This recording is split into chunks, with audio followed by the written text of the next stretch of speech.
Hello दोस्तों, मैं विजय पटेल आप सभी का स्वागत करता हूं आपके अपने यूट्यूब चैनल दबंग क्लासेस में। दोस्तों, आज हम पढ़ने वाले हैं भारतीय संविधान के 50 अति महत्वपूर्ण प्रश्न जो कि परीक्षाओं में पूछे ही जाते हैं और यह क्वेश्चन बार बार परीक्षाओं में पूछे जाएंगे, इसकी मैं गारंटी लेता हूँ। तो चलिए देखते हैं आज का पहला प्रश्न।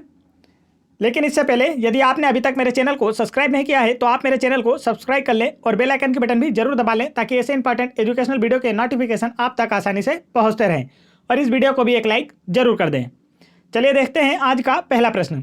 आज का पहला प्रश्न है, आपातकाल के दौरान मौलिक अधिकारों का निलंबन किस देश के संविधान से लिया गया है। आपसे पूछा गया है कि आपातकाल के दौरान मौलिक अधिकारों के निलंबन का प्रावधान किस देश के संविधान से लिया गया है। पहला ऑप्शन है ब्रिटिश संविधान, दूसरा ऑप्शन है जर्मनी का बीमर संविधान, तीसरा ऑप्शन है जापानी संविधान और चौथा ऑप्शन है फ्रांसीसी संविधान। तो इसका राइट आंसर है ऑप्शन नंबर 2, जर्मनी के संविधान से। आपातकाल के दौरान मौलिक अधिकारों का निलंबन का जो प्रावधान है वह जर्मनी देश के संविधान से लिया गया है और आपातकाल के दौरान अनुच्छेद 20 तथा 21 सक्रिय रहते हैं, इनका निलंबन नहीं किया जाता है। आगे चलते हैं अगले प्रश्न की ओर।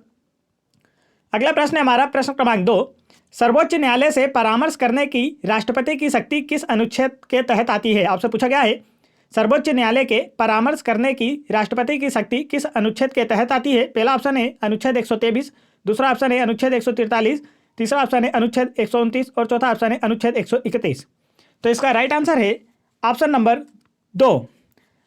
सर्वोच्च न्यायालय से परामर्श करने की जो राष्ट्रपति की शक्ति होती है वह अनुच्छेद 143 के तहत आती है। अनुच्छेद 143 के तहत राष्ट्रपति सर्वोच्च न्यायालय से सार्वजनिक महत्व के प्रश्न पर सलाह ले सकता है, लेकिन वह इसे मानने के लिए बाध्य नहीं होगा। आगे चलते हैं। अगला प्रश्न है हमारा प्रश्न क्रमांक 3, कौन भारत के वैकल्पिक प्रधानमंत्री के रूप में जाना जाता है। 4 ऑप्शन पूछे गए हैं आपसे और बताया गया है कौन भारत के वैकल्पिक प्रधानमंत्री के रूप में जाना जाता है। पहला ऑप्शन है भारत के मुख्य न्यायाधीश, दूसरा ऑप्शन है स्पीकर, तीसरा ऑप्शन है कैबिनेट मंत्री, चौथा ऑप्शन है विपक्ष के नेता। तो इसका राइट आंसर है ऑप्शन नंबर 4, विपक्ष के नेता। विपक्ष के नेता भारत के वैकल्पिक प्रधानमंत्री के रूप में जाना जाता है और वर्तमान में लोकसभा में विपक्ष के नेता हैं अधीर रंजन चौधरी जो कि पश्चिम बंगाल से सांसद हैं और राज्यसभा में विपक्ष के नेता हैं गुलाब नबी आज़ाद। चलिए आगे बढ़ते हैं अगले प्रश्न की ओर। अगला प्रश्न है हमारा प्रश्न क्रमांक 4, राष्ट्रपति की अध्यादेश बनाने की शक्ति किसमें निहित है। आपसे पूछा गया है कि राष्ट्रपति की अध्यादेश बनाने की शक्ति किसमें निहित है। पहला ऑप्शन है संसदीय सहमति की आवश्यकता होती है, दूसरा ऑप्शन है न्यायिक समीक्षा लागू नहीं है, तीसरा ऑप्शन है न्यायिक समीक्षा के अधीन है, चौथा ऑप्शन है विवेकाधीन है। तो इसका राइट आंसर है ऑप्शन नंबर 3, न्यायिक समीक्षा के अधीन है। राष्ट्रपति की अध्यादेश बनाने की जो शक्ति है वह न्यायिक समीक्षा के अधीन है और राष्ट्रपति आर्टिकल 123 के तहत अध्यादेश जारी कर सकता है। चलिए आगे बढ़ते हैं अगले प्रश्न की ओर। अगला प्रश्न है हमारा प्रश्न क्रमांक 5, संसद का सदस्य नहीं होने पर भी एक मंत्री कितनी अवधि के लिए अपने पद पर रह सकता है। आपसे पूछा गया है संसद का सदस्य नहीं होने पर भी एक मंत्री कितनी अवधि के लिए अपने पद पर रह सकता है। पहला ऑप्शन है 1 साल, दूसरा ऑप्शन है 3 साल, तीसरा ऑप्शन है 2 साल और चौथा ऑप्शन है 6 माह। तो आपको बताना है कि संसद का सदस्य नहीं होने पर भी कोई मंत्री कितनी अवधि के लिए अपने पद पर रह सकता है। तो इसका राइट आंसर है ऑप्शन नंबर 4, 6 माह के लिए। यदि कोई मंत्री संसद का सदस्य नहीं है तब भी वह अपने पद पर 6 माह के लिए रह सकता है। 6 माह के अंदर उस सदस्य को भारत के किसी सांसद क्षेत्र से दर्ज करके संसद सदस्य की सदस्यता लेनी होगी। चलिए आगे बढ़ते हैं अगले प्रश्न की ओर। अगला प्रश्न है हमारा प्रश्न क्रमांक 6, भारत के राष्ट्रपति के पास किस प्रकार की विवेकाधीन शक्ति है। आपसे पूछा गया है 4 ऑप्शन दिए हैं और आपको आंसर बताना है भारत के राष्ट्रपति के पास किस प्रकार की विवेकाधीन शक्ति है। पहला ऑप्शन है इनमें से कोई भी नहीं, दूसरा ऑप्शन है संवैधानिक विवेक और तीसरा ऑप्शन है वैधानिक विवेक और चौथा ऑप्शन है स्थितिपरक विवेक। तो आपको बताना है इसमें किस प्रकार की विवेकाधीन शक्ति भारत के राष्ट्रपति के पास है। तो इसका राइट आंसर है ऑप्शन नंबर 4, स्थितिपरक विवेक। स्थितिपरक विवेक प्रकार की शक्ति भारत के राष्ट्रपति के पास होती है। स्थिति के अर्थ देखते हुए भारत का राष्ट्रपति अनुच्छेद 123 के तहत अध्यादेश जारी कर सकता है और इस अध्यादेश को 2 माह के भीतर संसद का अनुमोदन प्राप्त होना जरूरी होता है। आगे बढ़ते हैं अगले प्रश्न की ओर। अगला प्रश्न है हमारा प्रश्न क्रमांक 7, किस समिति की सिफारिश के आधार पर मूलभूत कर्तव्यों को संविधान में जोड़ा गया है। 4 ऑप्शन है और आपको बताना है किस समिति की सिफारिश के आधार पर मूलभूत कर्तव्यों को संविधान में जोड़ा गया है? पहला ऑप्शन है नारायण मूर्ति समिति, दूसरा ऑप्शन है मोंटेक सिंह अहलूवालिया, तीसरा ऑप्शन है BN श्री कृष्ण समिति, चौथा ऑप्शन है सरदार स्वर्ण सिंह समिति। तो इसका राइट आंसर है ऑप्शन नंबर 4, सरदार स्वर्ण सिंह समिति की सिफारिश के आधार पर मूल कर्तव्यों को संविधान में जोड़ा गया है। सरदार स्वर्ण सिंह समिति की अनुशंसा पर 42वें संविधान संशोधन, आपको इसे भी याद रखना है, 1976 के द्वारा मौलिक कर्तव्यों को संविधान में जोड़ा गया है और मूल कर्तव्य अनुच्छेद 51 का में है और इन्हें रूस देश से लिया गया है। तो आपको मूल कर्तव्य के बारे में इतना याद रखना होगा। आगे चलते हैं अगले प्रश्न की ओर। अगला प्रश्न है हमारा प्रश्न क्रमांक 8, संविधान में संशोधन करने की प्रक्रिया को और राज्यसभा के सदस्यों के चुनाव को किस संविधान से लिया गया है? 4 ऑप्शन है और आपको बताना है संविधान में संशोधन करने की प्रक्रिया और राज्यसभा के सदस्यों के चुनाव की जो प्रक्रिया होती है उसे किस देश के संविधान से लिया गया है? पहला ऑप्शन है कैनेडियन संविधान, दूसरा ऑप्शन है दक्षिण अफ्रीकी संविधान, तीसरा ऑप्शन है अमेरिकी संविधान, चौथा ऑप्शन है ब्रिटिश संविधान। तो इसका राइट आंसर है ऑप्शन नंबर 2, दक्षिण अफ्रीकी संविधान। दक्षिण अफ्रीकी संविधान से संविधान में संशोधन करने की प्रक्रिया को और राज्यसभा के सदस्यों के चुनावों की प्रक्रिया को लिया गया है। और संविधान में जो संशोधन होता है वह अनुच्छेद 368 के तहत किया जाता है और संविधान में संशोधन संसद के द्वारा किया जाता है। तो इतनी एक्स्ट्रा जानकारी आपको इस प्रश्न से याद है। हमारा प्रश्न क्रमांक 9, किस प्रकार के बहुमत से मौलिक अधिकारों में संशोधन किया जा सकता है? आपसे पूछा गया है किस प्रकार के बहुमत से मौलिक अधिकारों में संशोधन किया जा सकता है? पहला ऑप्शन है साधारण बहुमत, दूसरा ऑप्शन है राज्यों के साथ संसद का विशेष बहुमत, तीसरा ऑप्शन है पूर्ण बहुमत और चौथा ऑप्शन है संसद की विशेष बहुमत। तो इसका राइट आंसर है ऑप्शन नंबर 4, संसद की विशेष बहुमत के द्वारा मौलिक अधिकारों में संशोधन किया जा सकता है। और भारत के संविधान में कोई भी संशोधन अनुच्छेद 368 के तहत संसद के द्वारा किया जाता है। आगे चलते हैं अगले प्रश्न की ओर। अगला प्रश्न है हमारा प्रश्न क्रमांक 10, दंड के स्वरूप को बदले बिना दंड की अवधि को कम करना किस नाम से जाना जाता है? आपसे पूछा गया है दंड के स्वरूप को बदले बिना दंड की अवधि को कम करना किस नाम से जाना जाता है? तो इसका राइट आंसर है ऑप्शन नंबर 2, सजा या दंड क्षमा। चलिए आगे बढ़ते हैं अगले प्रश्न की ओर। अगला प्रश्न है हमारा प्रश्न क्रमांक 11, दिसंबर 1953 में राज्य पुनर्गठन आयोग का गठन किसने किया? 4 ऑप्शन है और आपको बताना है इसमें से सही आंसर। दिसंबर 1953 में राज्य पुनर्गठन आयोग का गठन किसने किया? पहला ऑप्शन है शांता कुमार, दूसरा ऑप्शन है रंगराजन, तीसरा ऑप्शन है जवाहरलाल नेहरू और चौथा ऑप्शन है दिलीप सिंह भूरिया। तो इसका राइट आंसर है ऑप्शन नंबर 3, जवाहरलाल नेहरू। दिसंबर 1953 में राज्य पुनर्गठन आयोग का गठन जवाहरलाल नेहरू के द्वारा किया गया था और जवाहरलाल नेहरू भारत के प्रथम प्रधानमंत्री थे और राज्य पुनर्गठन आयोग के अध्यक्ष फजल अली थे। इसे भी आपको याद रखना है। चलिए आगे बढ़ते हैं अगले प्रश्न की ओर। अगला प्रश्न है हमारा प्रश्न क्रमांक 12, किस संविधान संशोधन के द्वारा संविधान की प्रस्तावना में धर्मनिरपेक्ष शब्द जोड़ा गया है? आपसे पूछा है, 4 ऑप्शन दिए हैं और बताना इनमें से किस संविधान संशोधन के द्वारा संविधान की प्रस्तावना में धर्मनिरपेक्ष शब्द जोड़ा गया। पहला ऑप्शन है 44वां संविधान संशोधन अधिनियम, दूसरा ऑप्शन है 42वां संविधान संशोधन अधिनियम, तीसरा ऑप्शन है 22वां संविधान संशोधन अधिनियम और चौथा ऑप्शन है 24वां संविधान संशोधन अधिनियम। तो इसका राइट आंसर है ऑप्शन नंबर 2, 42वें संविधान संशोधन अधिनियम के द्वारा संविधान की प्रस्तावना में धर्मनिरपेक्ष शब्द को जोड़ा गया था। चलिए आगे बढ़ते हैं अगले प्रश्न की ओर। अगला प्रश्न हमारा प्रश्न क्रमांक 13, निम्नलिखित में से कौन सा अनुच्छेद वित्त आयोग से संबंधित है? 4 ऑप्शन है और आपको बताना है कि इनमें से कौन सा अनुच्छेद वित्त आयोग से संबंधित है।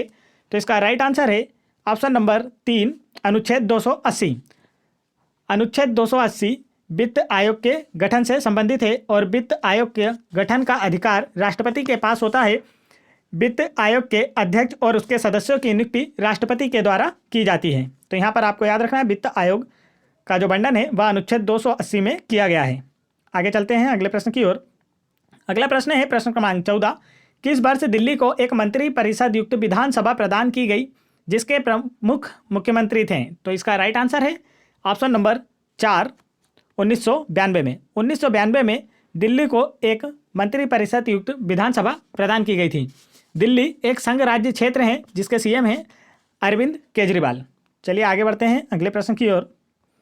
अगला प्रश्न है हमारा प्रश्न क्रमांक 15, किस अनुच्छेद के तहत राष्ट्रीय अनुसूचित जाति आयोग की स्थापना का प्रावधान किया गया है? 4 ऑप्शन है और आपको बताना है किस अनुच्छेद के तहत राष्ट्रीय अनुसूचित जाति आयोग के स्थापना का प्रावधान किया गया है। पहला ऑप्शन है अनुच्छेद 340, दूसरा ऑप्शन है अनुच्छेद 338, तीसरा ऑप्शन है अनुच्छेद 315 और चौथा ऑप्शन है अनुच्छेद 280। तो इसका राइट आंसर है ऑप्शन नंबर 2, अनुच्छेद 338। अनुच्छेद 338 के तहत राष्ट्रीय अनुसूचित जनजाति आयोग, ये जनजाति है दोस्तों, इसे आप याद रखें, जाति ना होकर जनजाति, जनजाति आयोग की स्थापना का प्रावधान किया गया है और वर्तमान में राष्ट्रीय अनुसूचित जनजाति आयोग का अध्यक्ष नंद कुमार साई हैं। चलिए आगे बढ़ते हैं अगले प्रश्न की ओर। अगला प्रश्न है हमारा प्रश्न क्रमांक 16। भारतीय संविधान के अनुसार राज्यपाल बनने के लिए न्यूनतम आयु कितनी है? 4 ऑप्शन है और आपको बताना है कि भारतीय संविधान के अनुसार राज्यपाल बनने के लिए न्यूनतम आयु कितनी होनी चाहिए। पहला ऑप्शन है 35 साल, दूसरा ऑप्शन है 25 साल, तीसरा ऑप्शन है 40 साल, चौथा ऑप्शन है 30 साल। तो इसका राइट आंसर है ऑप्शन नंबर 1, 35 साल। राज्यपाल पद के लिए न्यूनतम आयु सीमा 35 वर्ष है। आगे चलते हैं अगले प्रश्न की ओर। अगला प्रश्न है प्रश्न क्रमांक 17। कौन सा अनुच्छेद जम्मू और कश्मीर राज्य पर लागू था? आपसे पूछा गया है कि कौन सा अनुच्छेद जम्मू और कश्मीर राज्य पर लागू था। तो इसका राइट आंसर है ऑप्शन नंबर 2, अनुच्छेद 370। 2020 तक अनुच्छेद 370 जम्मू और कश्मीर राज्य पर लागू था, लेकिन वर्तमान में इसे समाप्त कर दिया गया है और जम्मू कश्मीर को विधानसभा युक्त संघ राज्य क्षेत्र बनाया गया है। और जम्मू कश्मीर की 2 राजधानियां हैं, श्रीनगर व जम्मू, और उपराज्यपाल हैं मनोज सिन्हा। तो 370 को अब समाप्त कर दिया गया है, ये आपको याद रखना है। आगे बढ़ते हैं अगले प्रश्न की ओर। अगला प्रश्न है प्रश्न क्रमांक 18।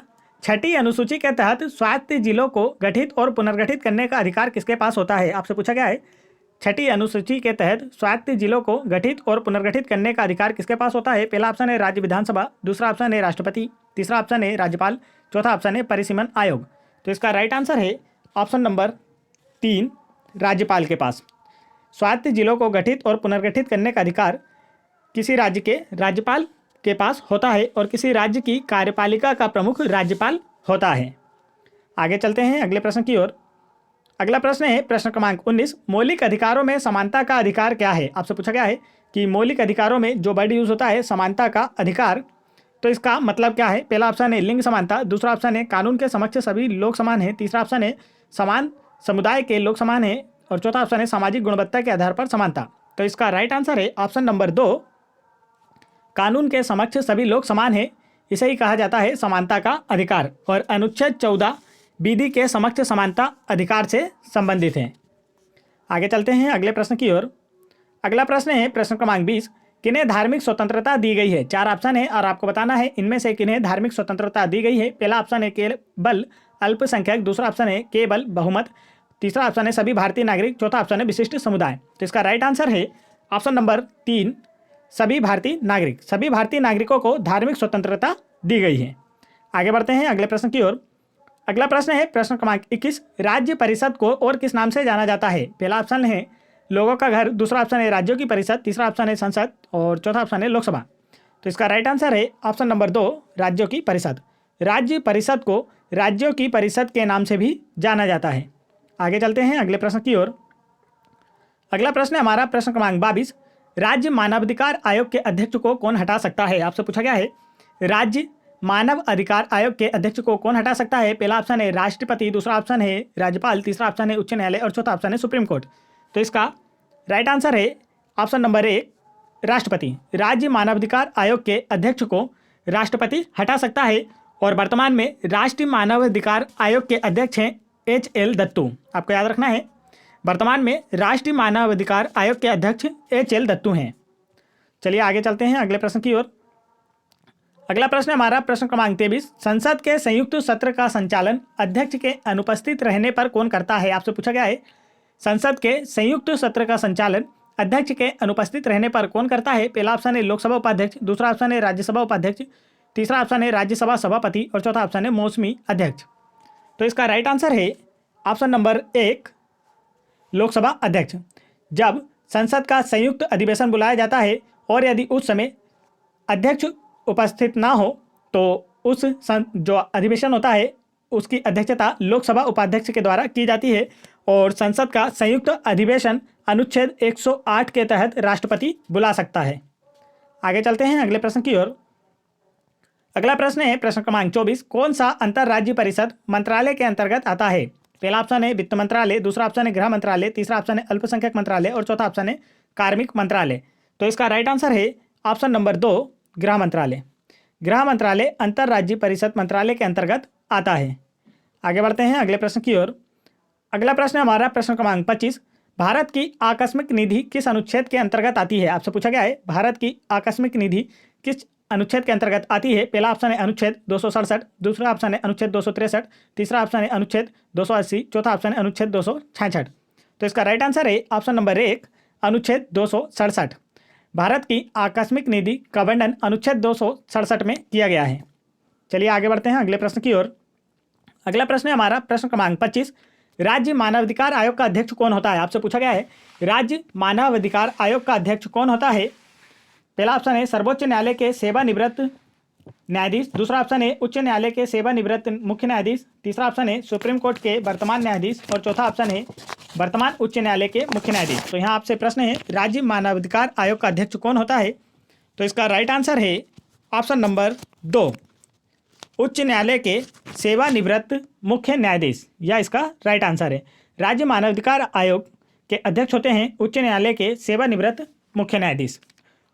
आगे बढ़ते हैं अगले प्रश्न की ओर। अगला प्रश्न है हमारा प्रश्न क्रमांक 27। राष्ट्रीय मानवाधिकार आयोग किस वर्ष में स्थापित हुआ? आपसे पूछा गया है राष्ट्रीय मानवाधिकार आयोग किस वर्ष में स्थापित हुआ? पहला ऑप्शन है 1991, दूसरा ऑप्शन है 1995, तीसरा ऑप्शन है 1956 और चौथा ऑप्शन है 1993। तो इसका राइट आंसर है ऑप्शन नंबर 4 1993 में। राष्ट्रीय मानवाधिकार आयोग की स्थापना 1993 में हुई थी और वर्तमान में इसके अध्यक्ष हैं HL दत्तू। चलिए आगे बढ़ते हैं दोस्तों। यदि आप लोगों को वीडियो पसंद आ रहा हो तो वीडियो को एक लाइक जरूर करें और मेरे चैनल को सब्सक्राइब नहीं किया हो तो चैनल को भी जरूर सब्सक्राइब कर लें ताकि ऐसे इंपॉर्टेंट एजुकेशनल वीडियो के नोटिफिकेशन आप तक आसानी से पहुंचते रहें। और यदि आप लोगों को MP police exam 2016, 2017, NTPC exam 2016, 2017, 2021, MP jail प्रहरी एग्जाम 2018, 2020 इन सभी परीक्षाओं के प्रीवियस ईयर्स क्वेश्चंस के वीडियोस देखना है तो आप उन्हें मेरे चैनल की प्लेलिस्ट में जाकर वहां से देख सकते हैं और अपनी तैयारी को और बेहतर कर सकते हैं। तो चलिए आगे चलते हैं अगले प्रश्न की ओर। अगला प्रश्न है हमारा प्रश्न क्रमांक 28। भारतीय नियोजन के वास्तुकार के रूप में किसे जाना जाता है? 4 ऑप्शन है और आपसे पूछा गया है भारतीय नियोजन के वास्तुकार के रूप में किसे जाना जाता है? पहला ऑप्शन है सरदार वल्लभ भाई पटेल, दूसरा ऑप्शन है महात्मा गांधी, तीसरा ऑप्शन है PC महालनोबिस और चौथा ऑप्शन है जवाहरलाल नेहरू।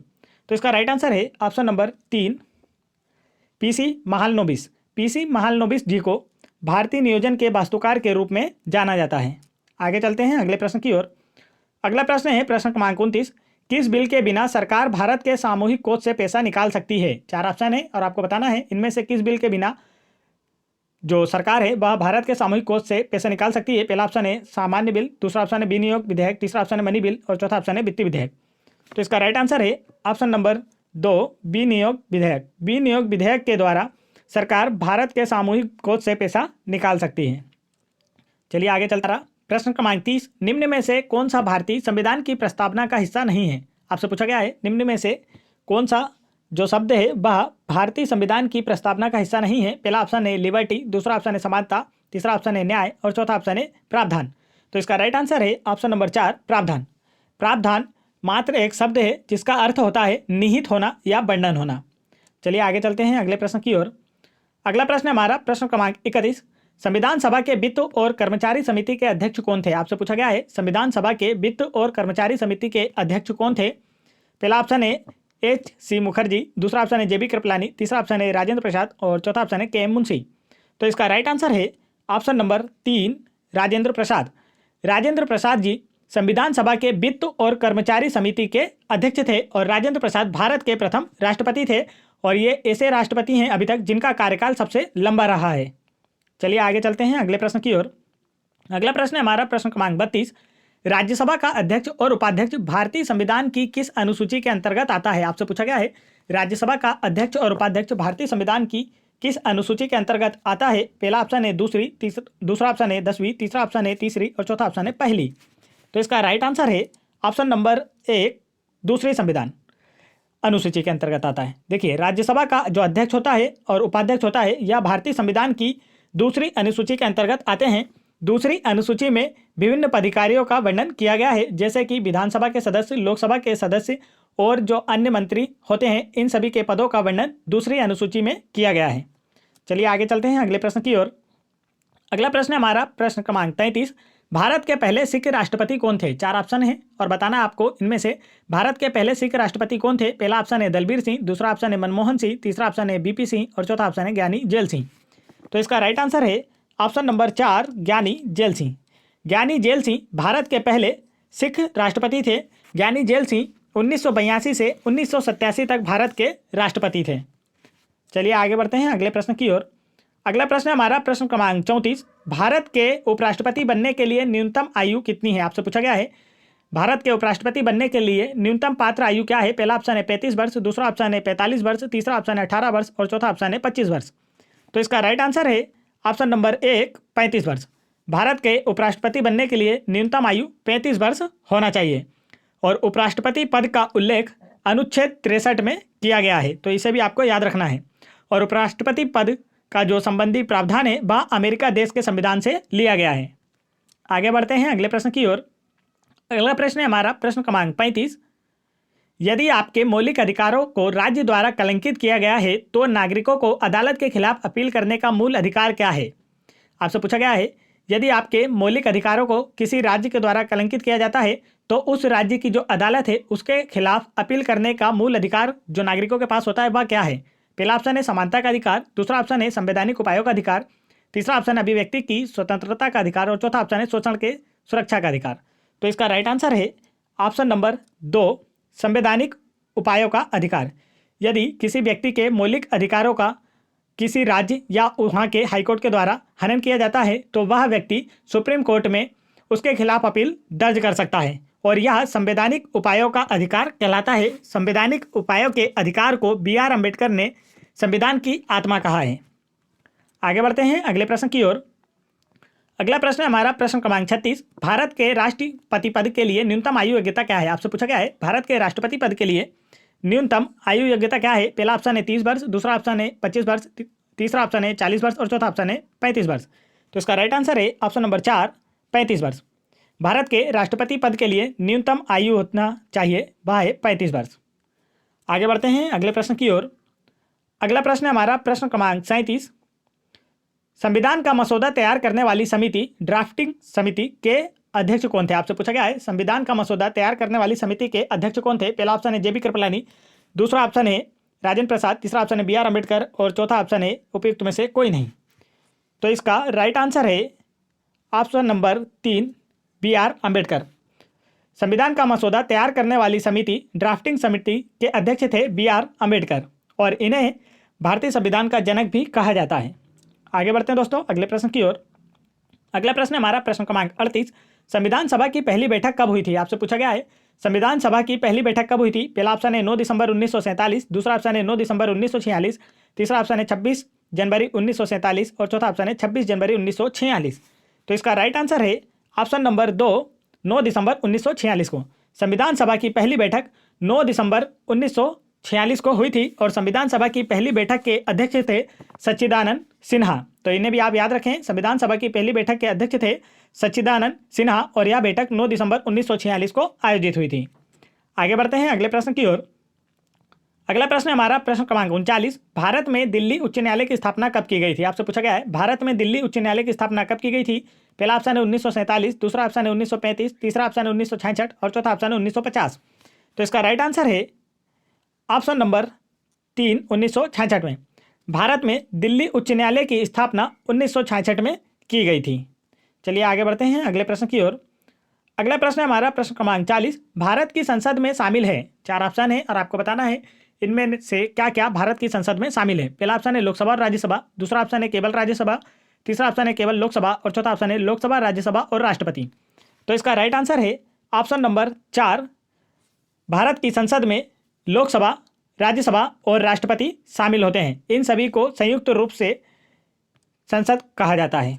आगे बढ़ते हैं अगले प्रश्न की ओर। अगला प्रश्न है हमारा प्रश्न क्रमांक 41। आपातकालीन घोषणा शब्द किस आपातकाल की व्याख्या करता है? आपसे पूछा गया है जो आपातकालीन घोषणा शब्द है वह किस आपातकाल की व्याख्या करता है। पहला ऑप्शन है राज्य स्तर पर आपातकाल, दूसरा ऑप्शन है राष्ट्रीय आपातकाल, तीसरा ऑप्शन है आर्थिक आपातकाल और चौथा ऑप्शन है इनमें से कोई नहीं। तो इसका राइट आंसर है ऑप्शन नंबर 2 राष्ट्रीय आपातकाल। आपातकालीन घोषणा शब्द राष्ट्रीय आपातकाल की व्याख्या करता है और राष्ट्रीय आपातकाल अनुच्छेद 352 के तहत लागू किया जाता है। चलिए आगे बढ़ते हैं अगले प्रश्न की ओर। दोस्तों, यदि आपने अभी तक वीडियो को लाइक नहीं किया है तो वीडियो को एक लाइक जरूर कर दें और मेरे चैनल को भी जरूर सब्सक्राइब कर लें। और यदि आप लोगों को इस वीडियो की PDF फाइल चाहिए हो तो आप मेरे टेलीग्राम ग्रुप को ज्वाइन कर लें और उस टेलीग्राम ग्रुप की लिंक मैंने इस वीडियो के डिस्क्रिप्शन में दे रखी है, जहां जाकर आप इस वीडियो की PDF फ्री में डाउनलोड कर सकते हैं। तो चलिए आगे बढ़ते हैं अगले प्रश्न की ओर। अगला प्रश्न है, किस अनुच्छेद के तहत सूचना का अधिकार अपराध के लिए गिरफ्तार किए गए जाने के लिए स्पष्टीकरण प्राप्त करता है? आपसे पूछा गया है, किस अनुच्छेद के तहत सूचना का अधिकार अपराध के लिए गिरफ्तार किए जाने के लिए स्पष्टीकरण प्राप्त करता है? तो आपसे प्रश्न कहना चाहता है, यदि आपको पुलिस गिरफ्तार कर ले तो आपको क्यों गिरफ्तार किया गया है, यह कारण आप पुलिस से पूछ सकते हैं। तो यही बताना है कि यह जो अधिकार है आपको किस अनुच्छेद के तहत दिया गया है। पहला ऑप्शन है अनुच्छेद 32, दूसरा ऑप्शन है अनुच्छेद 23, तीसरा ऑप्शन है अनुच्छेद 22 और चौथा ऑप्शन है अनुच्छेद 18। तो इसका राइट आंसर है ऑप्शन नंबर 3, अनुच्छेद 22। अनुच्छेद 22 के तहत सूचना का अधिकार अपराध के लिए गिरफ्तार किए जाने के लिए स्पष्टीकरण प्राप्त कर सकता है। यदि आपको पुलिस गिरफ्तार करती है तो आपको किस लिए गिरफ्तार किया गया है, यह आप अनुच्छेद 22 के तहत पुलिस से स्पष्टीकरण मांग सकते हैं। चलिए आगे चलते हैं अगले प्रश्न की ओर। अगला प्रश्न हमारा प्रश्न क्रमांक 43।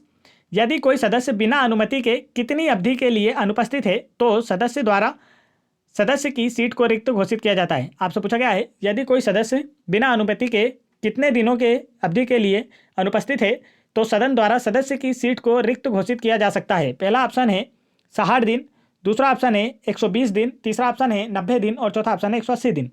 तो इसका राइट आंसर है ऑप्शन नंबर 1, 60 दिन।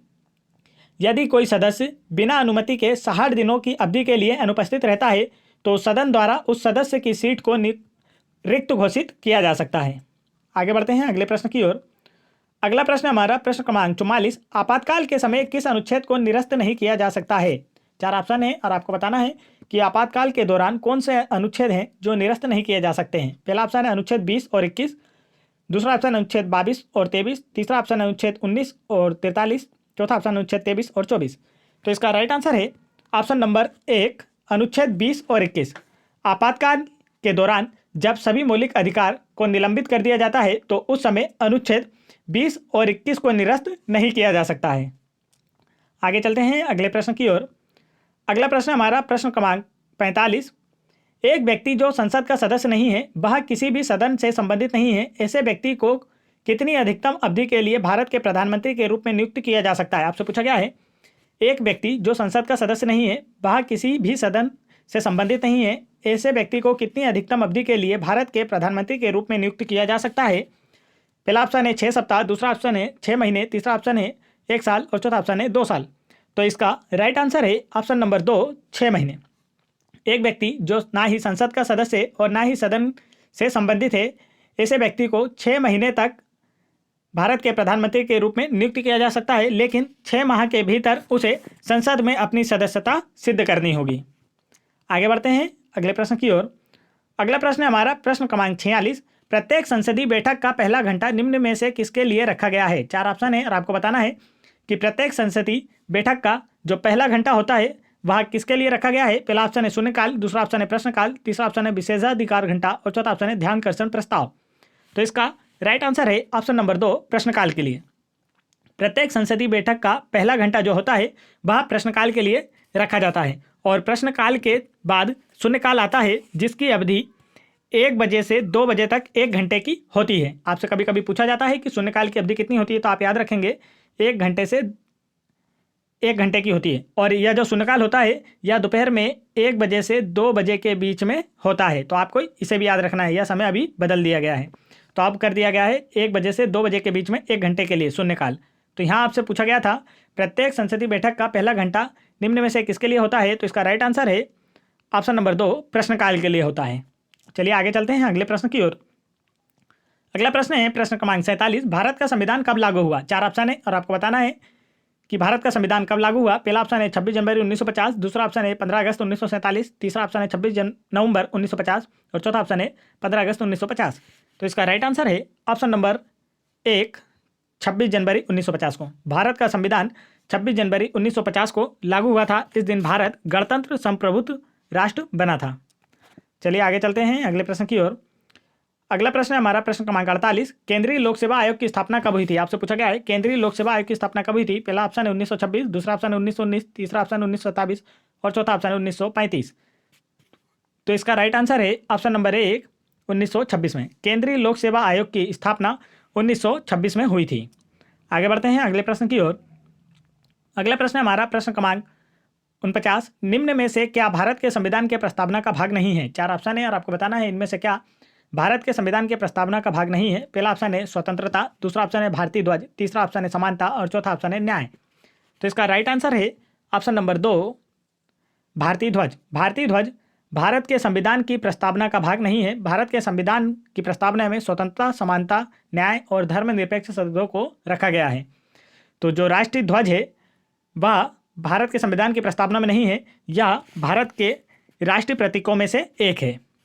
चलिए आगे बढ़ते हैं अगले प्रश्न की ओर। अगला प्रश्न है प्रश्न क्रमांक 50। भारत के प्रथम मुस्लिम राष्ट्रपति कौन थे? आपसे पूछा गया है भारत के प्रथम मुस्लिम राष्ट्रपति कौन थे? पहला ऑप्शन है श्री मोहम्मद इकबाल, दूसरा ऑप्शन है एपीजे अब्दुल कलाम, तीसरा ऑप्शन है जाकिर हुसैन, चौथा ऑप्शन है डॉक्टर मनमोहन सिंह।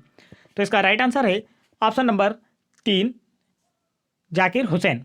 भारत के प्रथम मुस्लिम राष्ट्रपति मोहम्मद जाकिर हुसैन थे और यह भारत के तीसरे राष्ट्रपति थे। आपको यह भी याद रखना है। चलिए आगे बढ़ते हैं। दोस्तों, आप लोगों को वीडियो कैसा लगा? वीडियो पसंद आया हो तो वीडियो को एक लाइक जरूर करें और मेरे चैनल को भी जरूर सब्सक्राइब कर लें और बेल आइकन के बटन जरूर दबा लें ताकि ऐसे इंपॉर्टेंट एजुकेशनल वीडियो के नोटिफिकेशन आप तक आसानी से पहुंचते रहें।